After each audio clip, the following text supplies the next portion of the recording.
My name is Jasiri X. I'm a hip hop artist and activist, originally from the south side of Chicago, based in Pittsburgh, Pennsylvania. I was invited to participate in the Friends of Seville North America Conference that's taking place in Pittsburgh at the Pittsburgh Theological Seminary this weekend. I was invited to talk about my own experience with my trip to Palestine and kind of how that affected some of the work and activism and art that I do here in the city of Pittsburgh.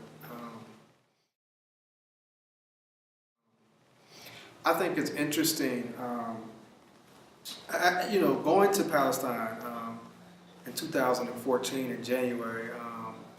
One of the most interesting things somebody said to me is, he said, "Man, Jasiri, you know why the hood should care about what's happening here in Palestine?"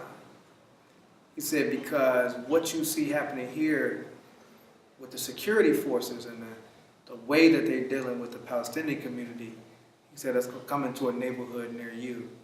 And it was really deep to 8 months later go through Ferguson, Missouri and see a checkpoint and have to go through a checkpoint and then to find out that the Ferguson police chief was trained and how to do crowd control and all those tactics by the Israeli Defense Forces. And so it really kind of brought home, what he said. And it was also, I thought, really, really deep to see, this exchange of information in terms of when, Gaza's being bombed and then Ferguson's being occupied and people in Palestine were telling people in Ferguson how to deal with tear gas and create, homemade masks to be able to breathe properly. I thought that was a powerful moment, and I really hope it's something that we can build upon because I feel like that, oppressed people are waking up all over the world, and people are recognizing that,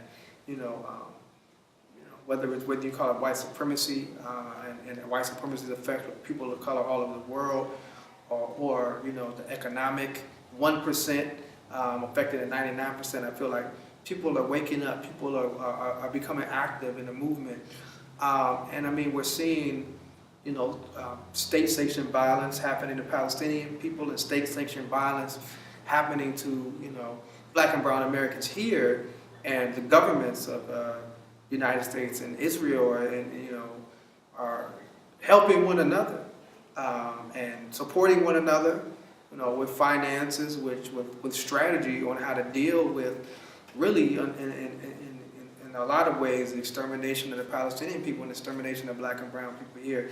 So it only makes sense that we come together in solidarity and we have those very real and necessary conversations that is important around solidarity. I mentioned in my speech yesterday about, coming from Chicago, Illinois, a place where the liquor stores in our community are mostly owned by Palestinian Americans, and oftentimes we're not treated with that respect. I mean, I think we have to have these very real conversations around anti-Blackness and how we can really, overthrow that mindset of white supremacy, even amongst those of us involved in the struggle for liberation, that we're not in the, whose struggle is better Olympics, but that we agree to have, solidarity and allyship amongst our different, issues that we're fighting for and about. And so I would like to see more, Black activists go and brown activists go over to Palestine and see what's really going on and see it for themselves. And I would love to see more solidarity here in the United States. I mean, if the people that's making the tear gas that's being used in Palestine is the same as used in Ferguson, I mean, it just makes sense that we're united in our struggle for the liberation of oppressed people worldwide.